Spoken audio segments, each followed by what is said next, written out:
Banorët e fshatit Trajgjas në Vlorë kanë dalë sërish në protest këtë të shtunë duke kundërshtuar grabitjen e ujit. Agjencia Kombëtare e Ujësjelljes Kanalizimeve ka nisur punimet për të marrë ujin e Trajgjasit dhe përmes një ujësjellsi ta dërgojnë në resortet e Bregdetit të Dërmiut. Punimet për këtë projekt kanë nisur, por komuniteti nuk është informuar për asnjë detaj të tij. Banorët shprehen se nuk ka pasur as tabela informuese dhe as mbledhje konsultative për diskutuar me ta këtë zhvillim. Unë kam ardhur nga Chicago sapo pash lajmin se policia po sulmon bashkëfshatarët e mi.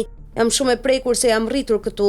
Nëse na marrin ujin e izvorit ne jemi të vdekur. Fshati Trajgjas është i vdekur. Nuk lejojmë që ujin të na e marrin oligarkët, tha Sultana Ferhati, avokatja e banorëve Suela Konxhoni, tha se po mblidhen dokumente në çdo zyrë dhe po përgatitet padia për 4 institucione: Bashkia e Vlorës, e Imarës, Agjencia e Ujësjelljes Kanalizimeve dhe Baseni Ujor i Vlorës. Nga pikpamja ligjore, çfarë dokumentesh ka një institucion, nuk i ka një tjetër, ndaj ne dyshojmë se janë kryer një sër shkeljesh. Aktualisht jemi duke jetuar nga ana administrative dhe së shpejti do i drejtohemi gjykatës administrative të shkallës së parë në Lushnjë. Do të padisim Bashkinë Imar, Bashkinë Vlorë, Agjencinë e Ujësjelljes Kanalizimeve dhe Basenin Ujor në varësi të prefekturës, tha avokatja e kontaktuar nga banorët. Ekspertët e pavarur të angazhuar nga banorët kanë kryer matje në burimin e izvorit, të cilat tregojnë se sasia e ujit është shumë e pakët se sa përshkruhet në projektin e ujësjellsit. Të gjitha këto prova e fakte do t'i vendosen në dispozicion prokurorisë. Ne kemi bërë matje dhe rezulton se në mars prurjet në burim janë 940 m3 dhe jo 2000 m3,